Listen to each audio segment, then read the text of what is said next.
Can everyone online hear me? If you could just let me know.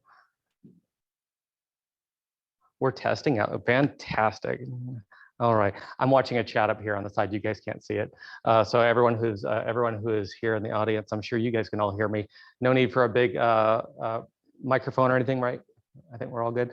I know we're gonna have some people who are gonna be arriving a little bit late, so we're gonna try to admit them online. We also got some people who might encounter traffic, but for the sake of time, this morning is gonna go by really fast. So we have a few activities and speakers.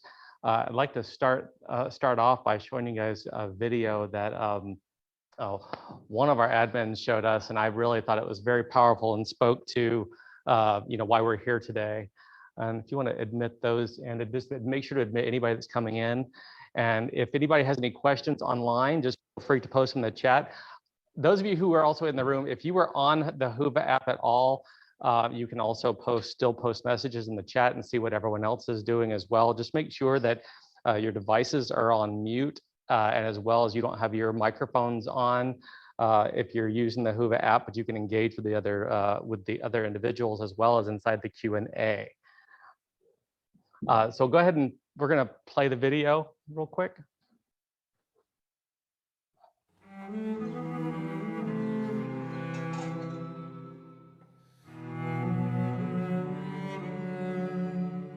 You don't remember her. Well, when I was your age, Bubby gave me her candlesticks.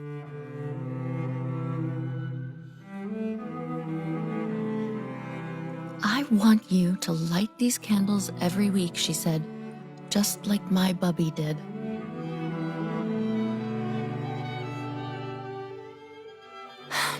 Now I'm passing them on to you.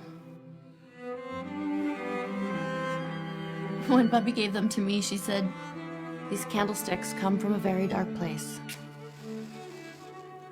But always remember, Mamala, it's in your hands to bring light to this world.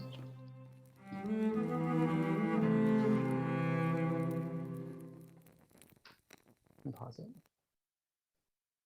And then go ahead and close out of that. Has anyone seen that video? What'd you think? Everyone understand the reference was? Yeah. Especially right now, if you, I know many of you are here because, well, hopefully you're not all just here for the stipend, yeah, or the free books.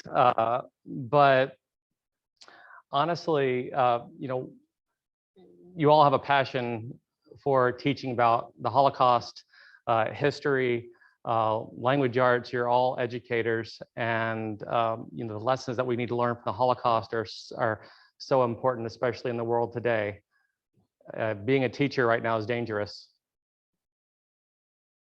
It really is, in so many ways, especially with the events that have recently unfolded in the past few days, and more physical violence and threats. And that was before I was, one of the questions I posed in the very beginning was talking about obstacles to education in the past year. And I really was thinking about the laws and things that have been passed and the issues we have in schools as far as how we're managing our classrooms and coming back from this virtual world where students who haven't been socialized for 2 years are now coming back. And then, you're being ill-equipped in that classroom to deal, yet administration has certain requirements of you. It's a lot. And then to think of your own physical safety and that of your students is so important. So I thought this was just a really powerful video for, reminding us why we're all here and why we're learning about not just the Holocaust, but other genocides and how we're trying to put all these pieces together and all these various complexities. I am going to share my screen now.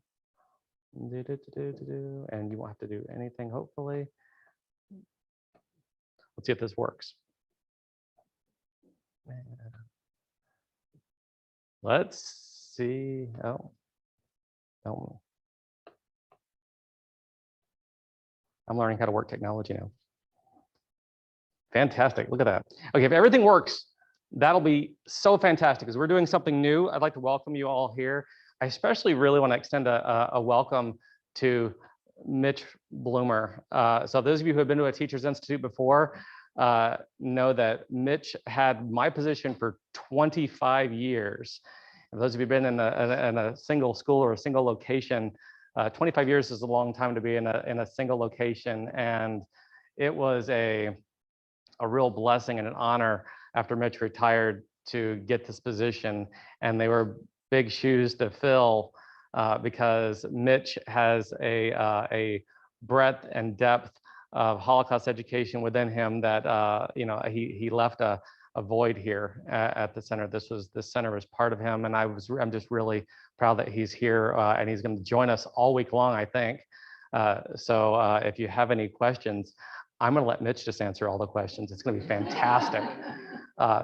If you look through the agenda for the week, you will note, hopefully those of you that had me last year at our first virtual Teachers Institute, I have only allotted myself one session, and that's fantastic because I had very little time to prep for anything other than arranging our speakers, but we've hopefully gotten assembled. There we go. It's okay. Just me. It's okay. I'll hear the echo.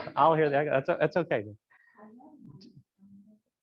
I think on your, I'd ask Mitch to help you with the technology, but it's okay. You're fine. It's all good. We have a great week lined up for you. For those of you who are here in person today, we're going to do a brief introduction, and today's session is going to be unique because we're going to have with us this afternoon for the entire afternoon Dr. Michael Berebaum, who is flying in, probably arrived at his hotel about an hour ago. He's going to get cleaned up and come straight here.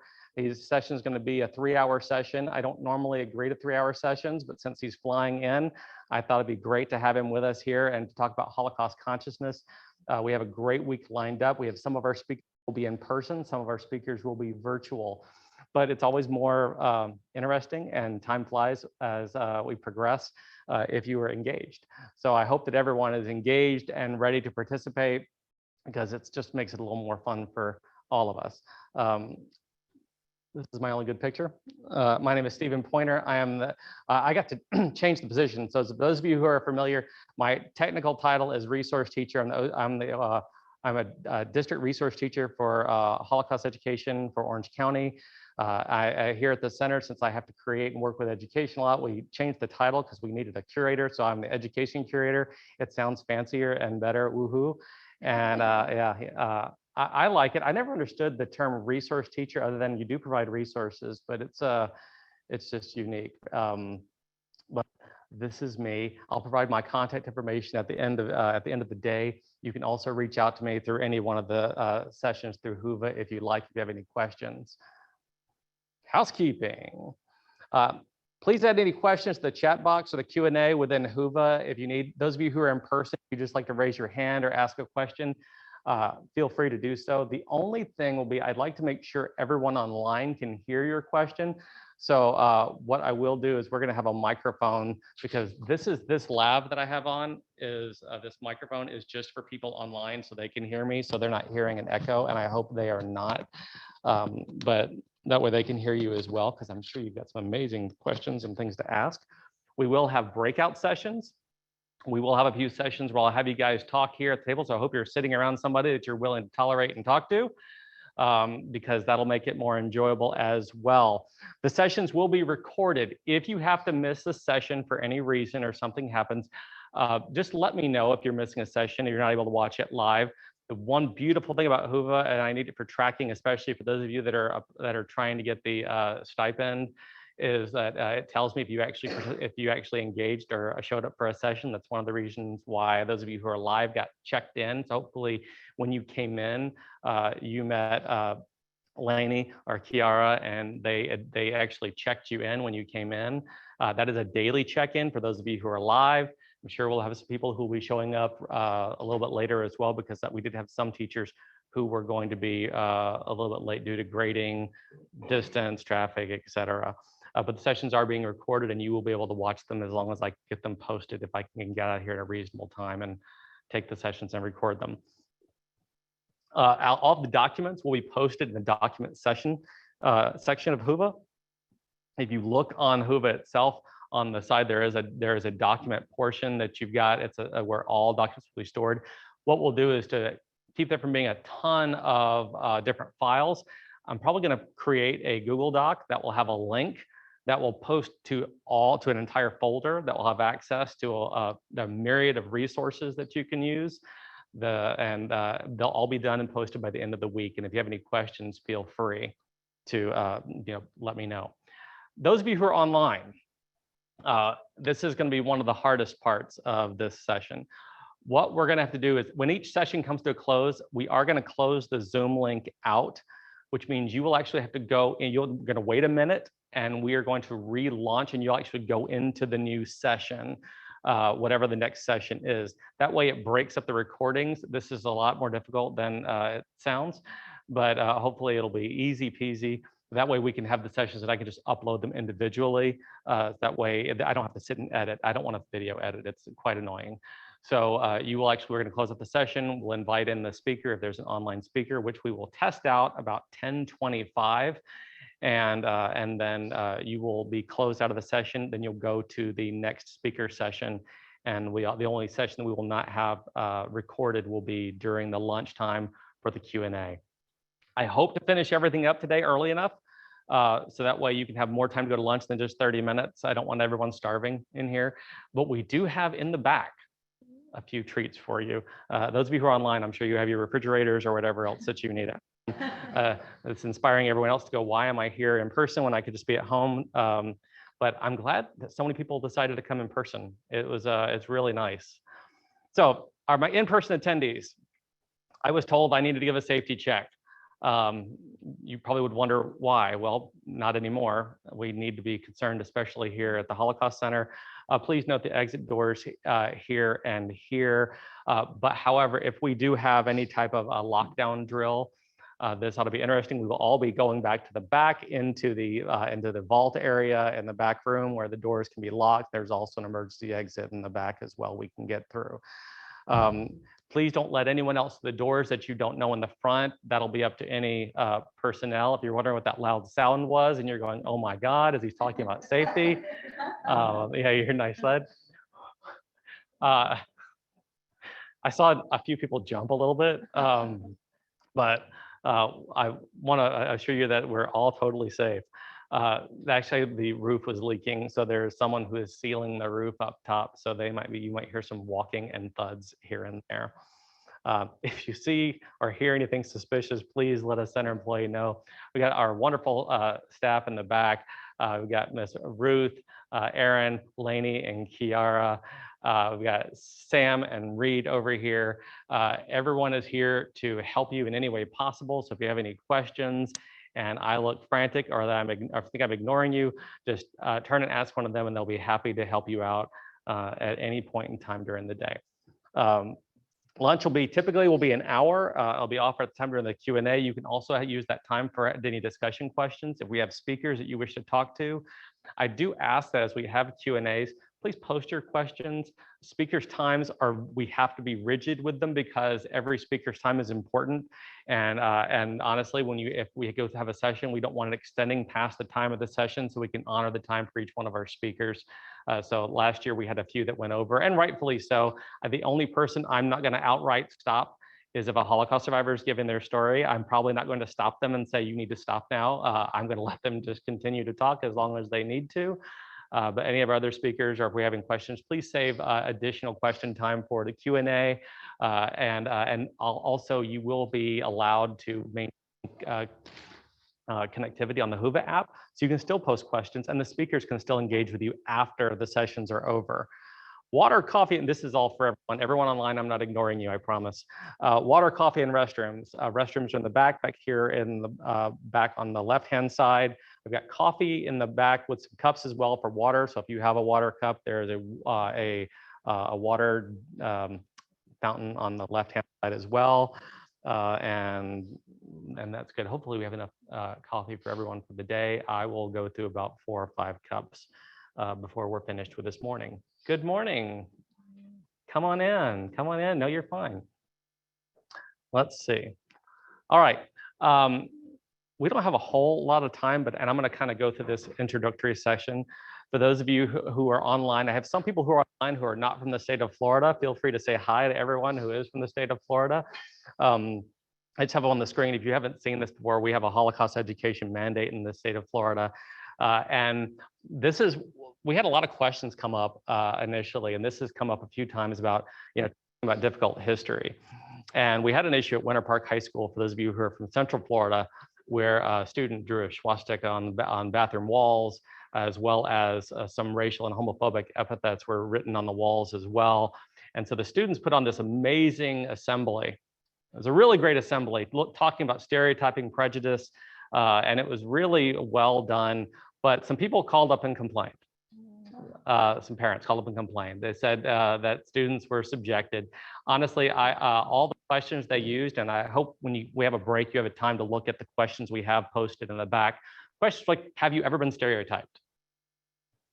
Is that an offensive question to anyone? I don't think so. It's not meant to be. We call these our questions for conversations for change. But they said, well, where is this in the benchmarks or standards? Well, here you go.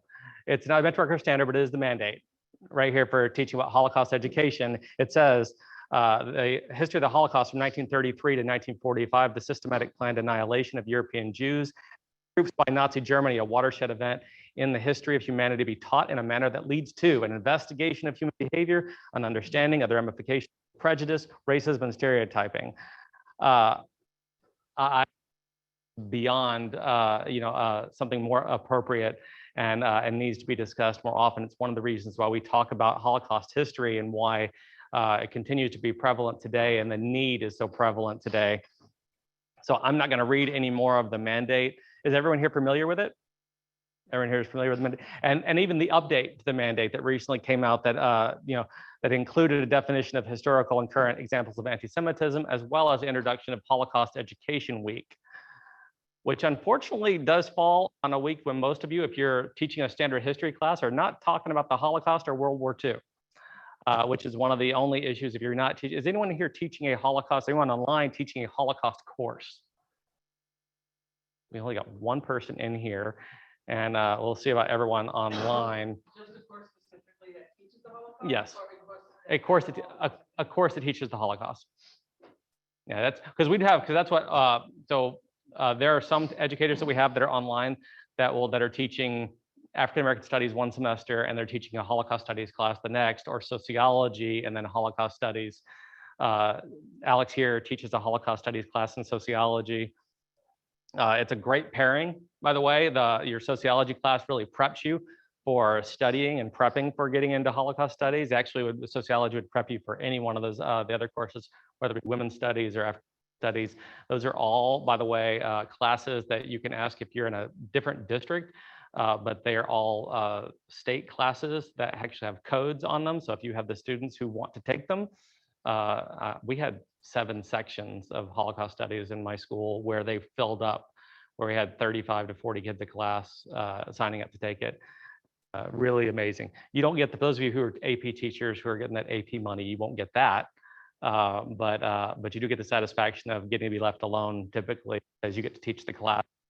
Want to, there's no particular book set that you have to use. You're able to use a lot of the strategies and pedagogy that we cover here that you'll see at a lot of different museums. This week, our guiding questions that we're looking at, and these are, not all inclusive. So I want you to think of others. But how do the responses of nations impact the trajectory of the Holocaust? What are the factors that shape Holocaust consciousness? How has Holocaust consciousness developed over time? How did different goals and political systems shape racism in Nazi Germany and the United States? What choices did individuals, groups, and nations make in response to the events of the Holocaust, and what factors influenced their choices? What is anti-Semitism, and how has it impacted Jews in the past and today?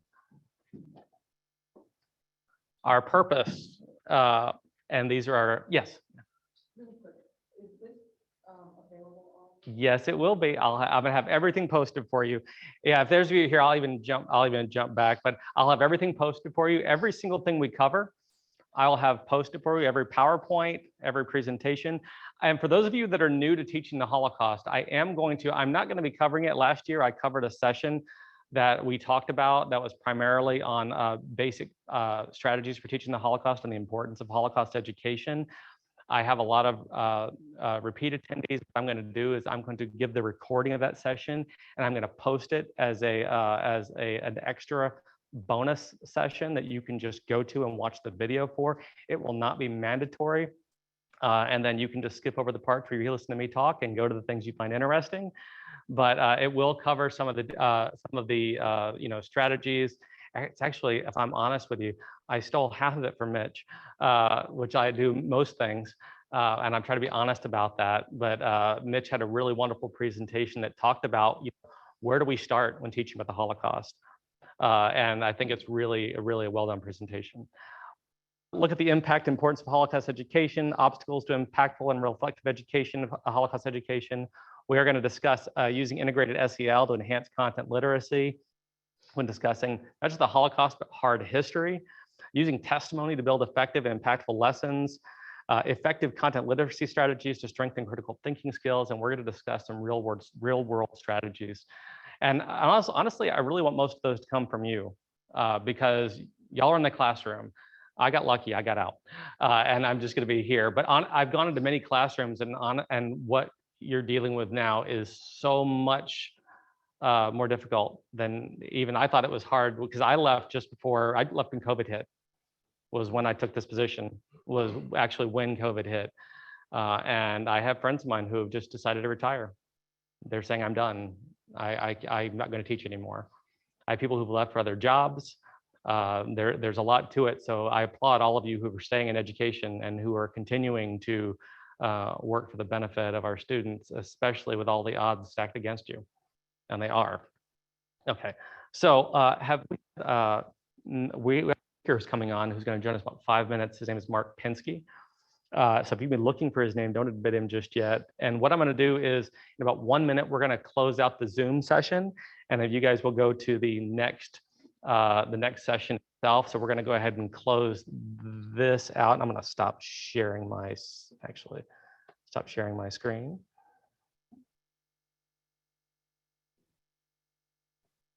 For those of you, please be patient, especially because this technology is new. We're messing around with Zoom and doing it hybrid. Trying to please everyone online and everyone in person is going to be a bit of a challenge. So this will be unique. It'll be different. So with that, let's go ahead and we'll close out the session, and everyone can go to the next session to be able to join us.